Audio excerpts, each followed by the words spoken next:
Hello, dear masters. Good evening to everyone. Welcome back to the Untold Story of Sita sessions. Wishing all of you happy Ganesh Chaturthi to everyone, whoever celebrates here. So we were at the starting chapter 10. I had given away a little bit about the chapter last week that Ansuya has finally reached the cottage where Soma is. And Soma recognizes Ansuya at this point that she is Meenakshi from the previous birth. But Meenakshi still doesn't know who Soma is right now. She is just seeing her as not as a friend from the previous birth, but she's only looking at her as a Sita's servant. So somebody who can tell her more about Sita, who can enlighten about the facts of Sita, that if Sita was kidnapped or not kidnapped, and solve the mystery. So during this trip, both mother and daughter have a different agenda for the trip. The mother wants to make sure that the daughter gets Ansuya, gets rid of the fear of her marriage. And so she's happily married. Whatever that fear she has, she gets rid of them. And Ansuya actually wants to know more about Sita, and that's why both of them are here. So as she walks into the cottage, and Soma recognizes Ansuya that she's Meenakshi from previous birth, as I said. And all the confusion, how this, imagine the scene, all the confusion has been moved away, and clouds are gone, and the sun is completely shining. And so, as I had mentioned at the beginning of the chapters, before I started the story, that we carry the traits, and it could be our hair or mole or certain features that we carry to the next birth. So in this case, Meenakshi Ansuya had brought with her from Meenakshi's soul her hair and the mole. So Soma is trying to, she brought Ansuya closer to her, and she is feeling her braid. She's like going down the braid to touch and make sure, how you meet an old friend, you want to hug, and you just want to sit down and observe that old friend. So that's what Soma is doing. And remember, my dear friends here, Soma is a very old woman. So she is really going everything slow motion. Like imagine a grandmother visiting your son or your daughter. So how a great grandmother would do. So that is a feeling here right now.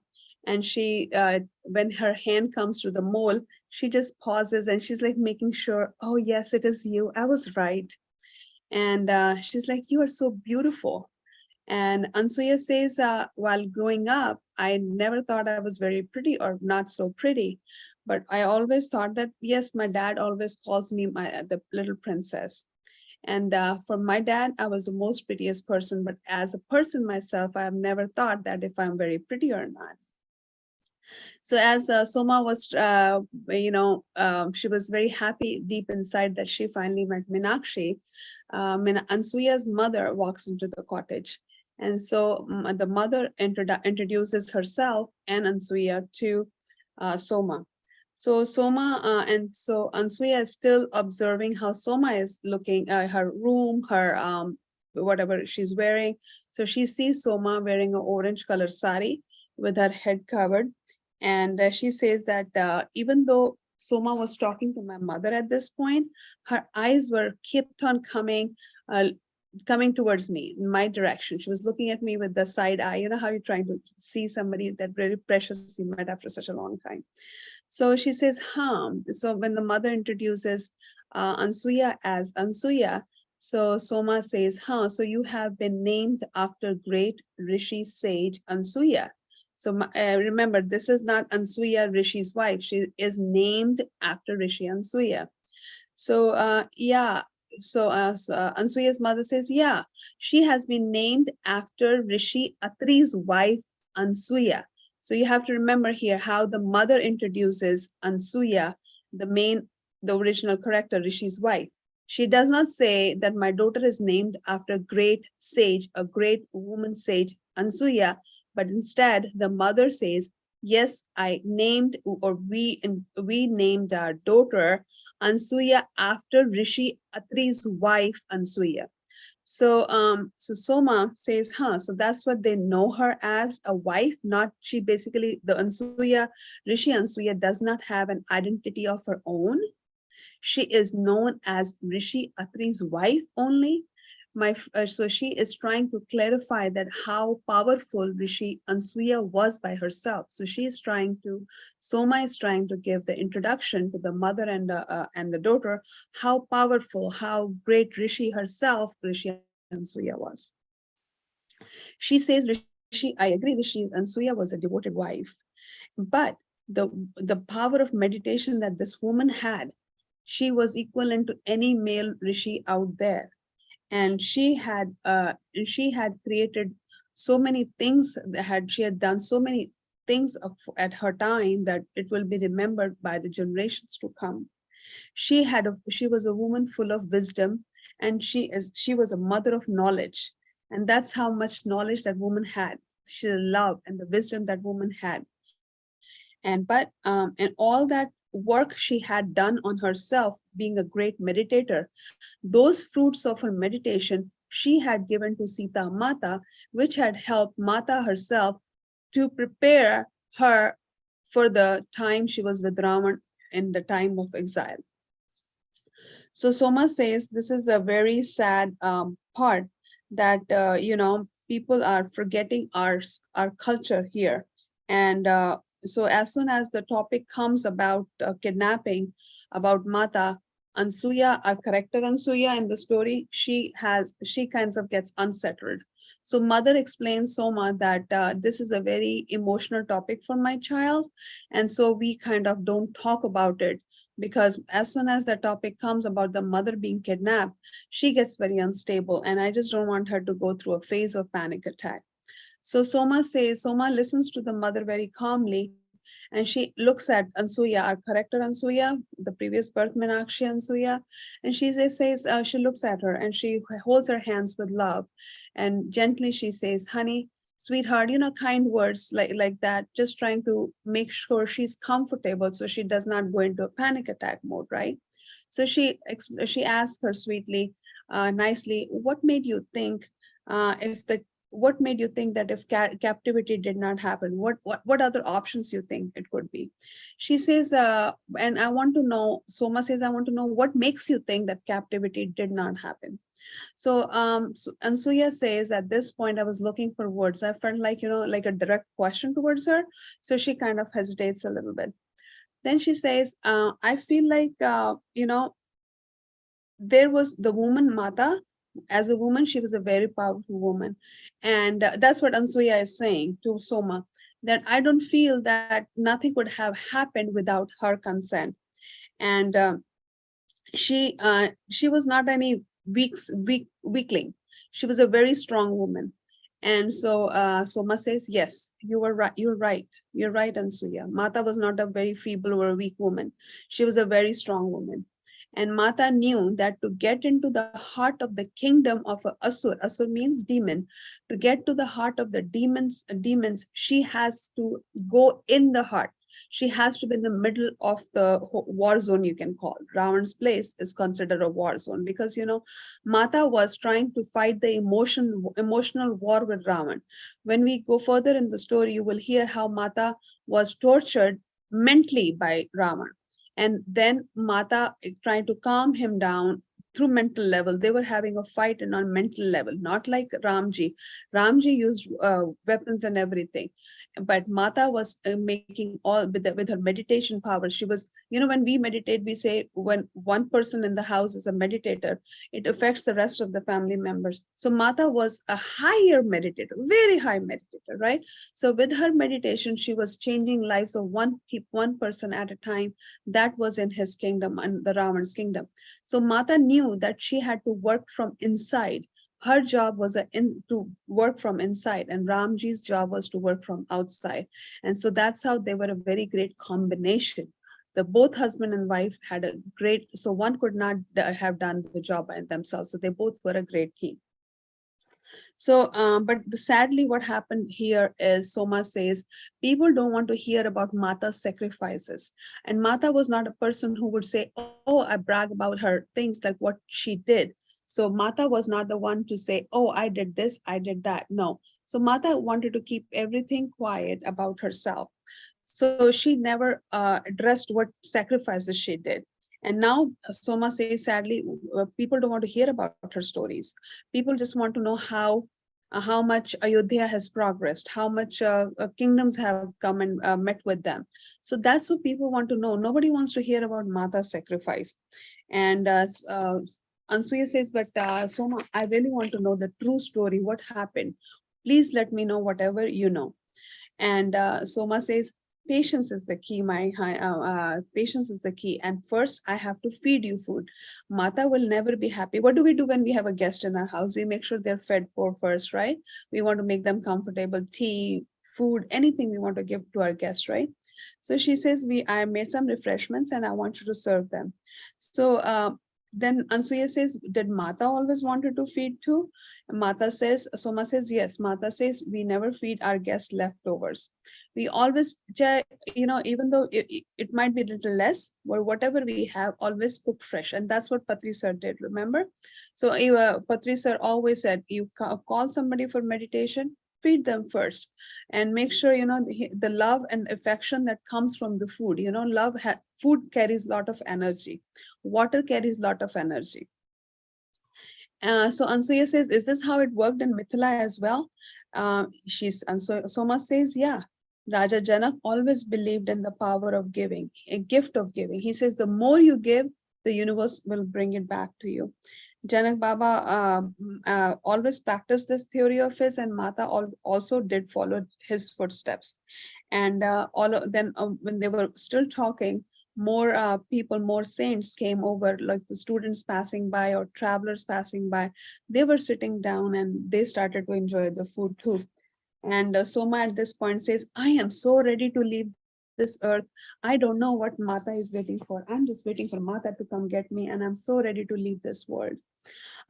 Because she's so old. And so at that, imagine your great grandmother, they, even though they're all loved and cared for when they're here, they're still like, we are ready to go. We have seen everything. We have seen our great grandkids. We have seen them getting married.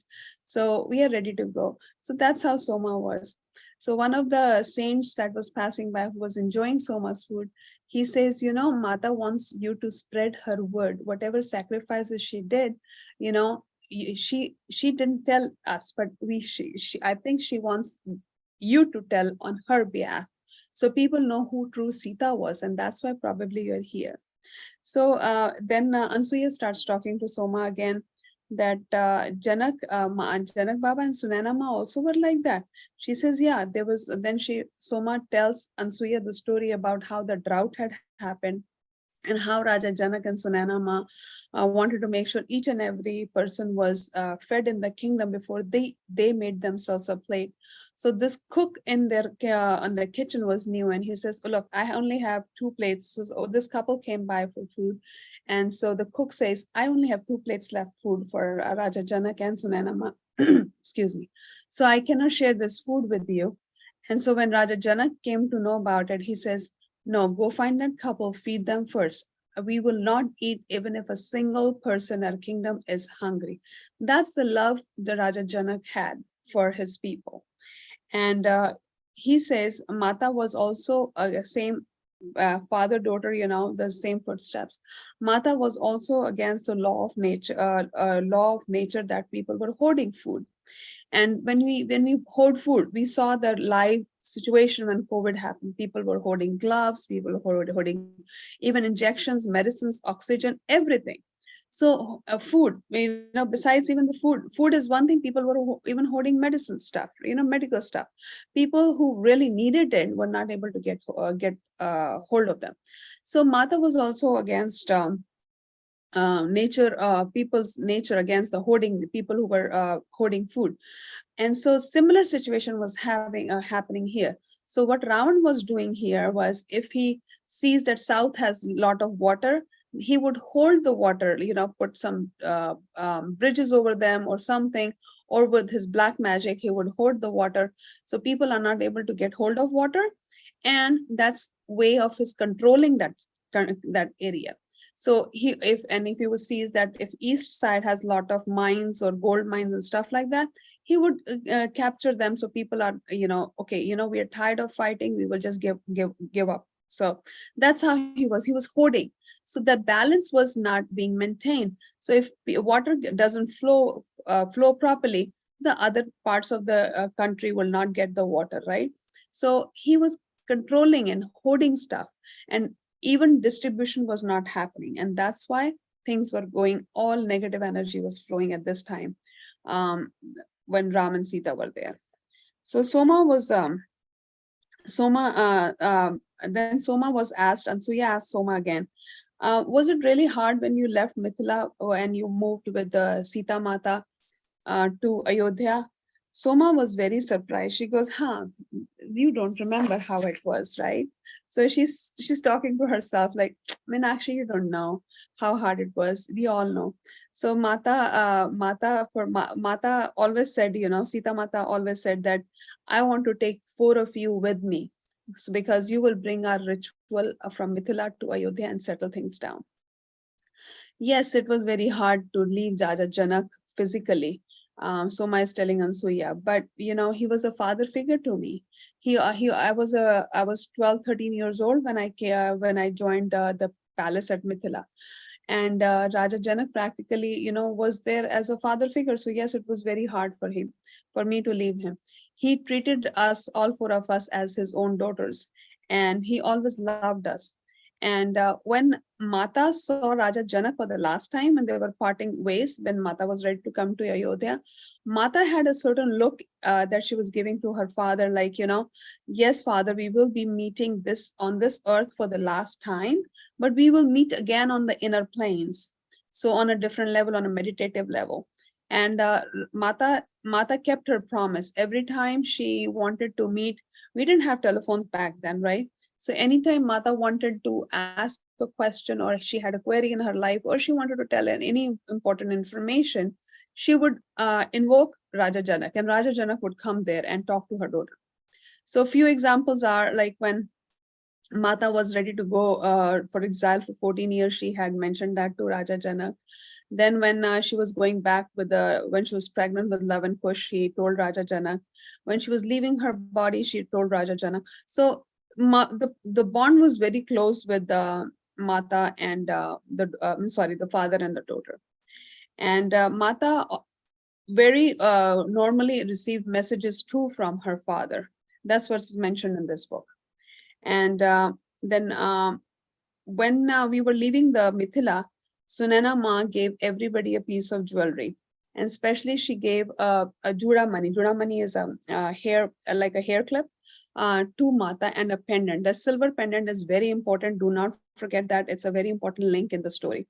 So a silver pendant was given to Sita Mata by her mother Sunena, and those two pieces of jewelry she was wearing it when she left for when she was when Ravan captured her. So those two pieces of jewelry she had it, and that was a Juda money. Juda money means the clip, as I said. That clip was given to Hanumanji by Sita as the proof that I'm alive and this is me, and Hanumanji got the right person. So that was, and Hanumanji had brought the ring from Ramji, so that those two pieces of ornaments were exchanged. And so at this point, Soma stops the story and she goes, the sun is at the peak. Let's move inside. And then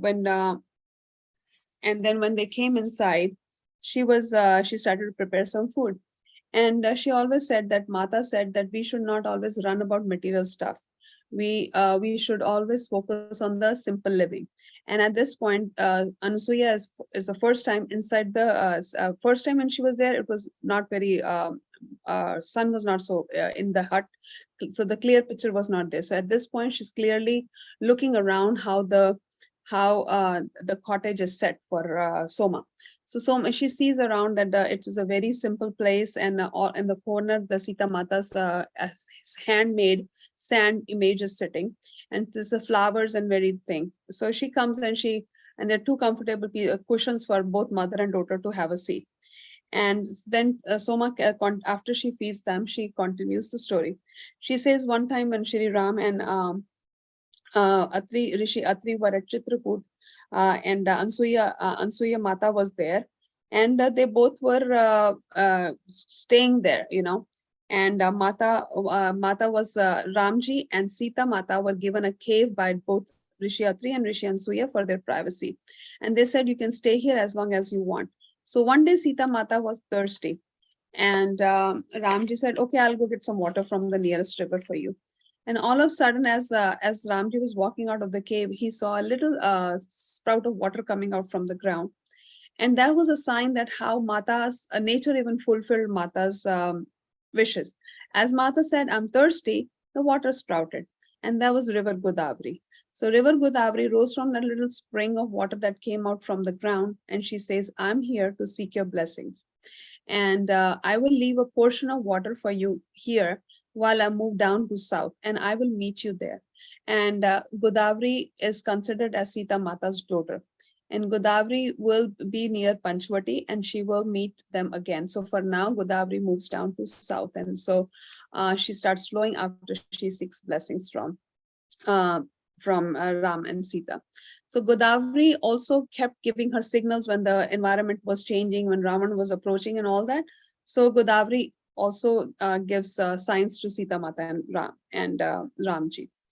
And so Soma says at this point that I always sat down and, there was a little fire that Mata had left for us to look after, and we would receive messages from that fire, and how they were walking through one town to another, and how they were gaining knowledge from a lot of saints that they were passing by.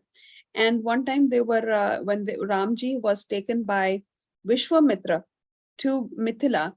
To At that time when Ramji had seen Sita Mata, he knew that this woman was be the right person to be his wife, because Mata had a very calm face, and Mata had a very saintly woman. She was a very nice and gentle woman, and Ramji knew the problems that he's going to face in the life in the future. This would be the perfect person to take care of everything, because Mata was capable of walking in the jungles. She knew how to read the weather. She knew how to talk to the animals. So when you're in 14 years and when you're spending time in the wild, you need to know all that, right? And Ramji had that wave of sense that to figure out that this is Narayani. Ramji and Sita's were a form of Narayana and Narayani, right? So, and she was able to survive in those jungles for this time. And when Soma is telling the story, she goes and enjoys the story. So she's going in the calm, deep meditation and closing her eyes. And after she gently opens her eyes, and she wants to make sure that her listeners are still paying attention or they're sleeping. So she wants to make sure. She goes, "Are you guys understanding the information I'm trying to give you, or it's just going, everything is going blank?" But at this point, Ansuya says, "I have a question. What we heard about that why Mata went into what you're telling us, that Mata and Ramji and Lakshmanji went because they had to save the world, or save the kingdoms, all these kingdoms from the demon world. But what we heard was as a part of jealousy by Kakai. So what is the true story? I'm so confused." And so Soma says, "Don't be confused. We will continue the story, and you will find all the puzzle pieces come together." So at this point, Soma says that Aryan civilization was on the rise, and the demons were attacking, and there were forest communities were dying, and they needed to use. People were not able to live anymore on just farming itself. They needed also some source of cultivation, and because the forests were declining, and to survive, for the survival purposes, they needed food, right? And cultivation was really important. And at that point, Ramji had learned all this information from Raja Janak, right? When he saw Sita Mata and Sita while helping a farmer. And after the marriage, also Raja Janak gave them one-on-one sessions, how to plant seeds, how to get water through the river, how to redirect the water and everything. So Ramji at this point was teaching people how to do that cultivation. how to read the directions of the winds, how to find the right timing to plant the seeds, how the migration of birds can be a signal for something, and so many other things. As they were moving down towards the south, they were teaching people all this as they went along. And he was also teaching how people how to govern themselves, and they're not to be dependent on the king, right? If there's a small issues that are going around, solve it by yourself instead. Have the panchayat system. Panchayat words comes from five. Panch means five. Panchayat system. We still have in some villages in India, we have that panchayat system.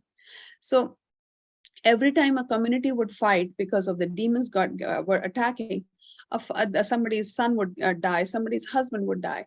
And Mata's job, as I said, was all healing from inside. So she would heal people with her food, putting some herbs, so the women that are left behind or the men that are hurt, they would get like a first aid from Mata by her healing capabilities. Mata knew all about the herbs. And as they were moving towards the south, the problems were increasing because demons were uh, coming from the south. And as we go further in the chapter, you will find out Panchvati was the place where Sita Mata and Ramji were stayed for a while. And that's where she was kidnapped by Ravan. And that was the main hub for Ravan to control everything around. So that's why as they were moving down toward the south, their problems were also increasing. I will stop the session here. If you guys have any questions, please feel free to ask. And thank you for listening to me, masters.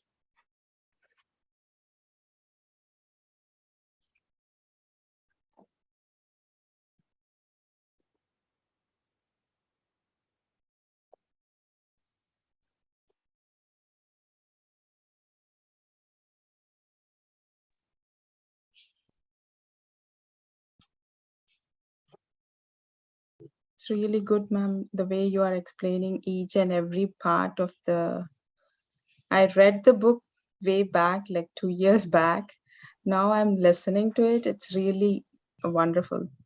Thank you. Remembering the things, how it was, imagining the things, what happened at that time. It's really Yeah, wonderful. reading is a little bit different, but when you listen and sometimes, Exact. I give like real life examples like hoarding Mhm. COVID together. Now people have actually went through that hoarding, how it affects a lot of Yeah. people. So they can imagine, and then when they go back, the participants, when their listeners are my listeners here, when they go back and see how it Ah, affected the people at that time, that really helps them to understand the concepts better. yep. So that's why I tried to, like imagine your great grandmother is, watching your son or your daughter the first time. So the Mm-hmm. funny story here is when my grandmother was almost 92 years old, and I was 47 at that time. And so my grandmother thought I was her daughter, not a granddaughter. So she says, "Are you Shashi?" I said, "No, I'm not Shashi. I'm Surbhi." She goes, "How old are you?" I said, "I'm talking about a couple of years ago." I said, "I'm Uh-huh. 47." So Mm-hmm. she goes, "Look at my hand and tell me how old will I be when I die?" I said, "I'm sorry, I don't know how to read palms. I'm not a palmist." So she goes, "But you're 47, right? You said." I said, "Yes, I'm 47." "Oh my God, you're so old." I'm like, "Look who's talking. A woman who's 92 years old is telling me I'm old at 47." I said, "Okay, grandma, that's what can I do?" I said, "You're always young at heart." So she left her body. She was 98 when she left her body. Um, Wow. I want to tell another story, a little thing here. I'm pretty sure, being all these meditators here, you guys must have heard this.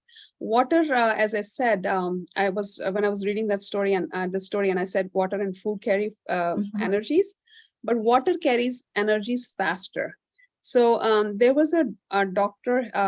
I can share this video with the Dikshita, because Kalpana, I don't have your number, and if anybody is interested, you can take it from Dikshita.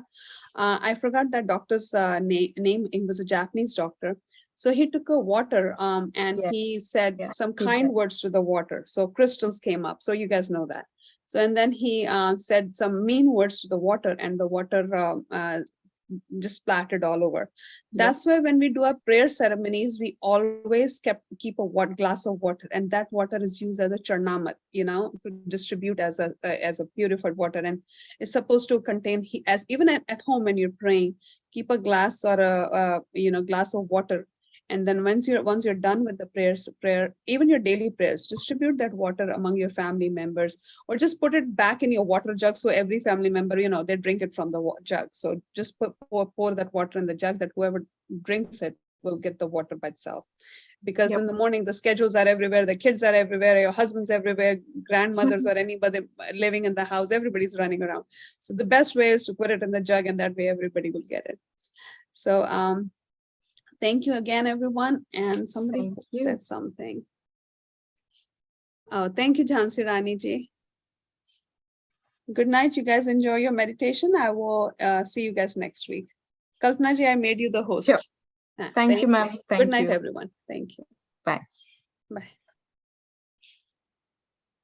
Hi, friends. Let's meditate for a few minutes. I'll play the music.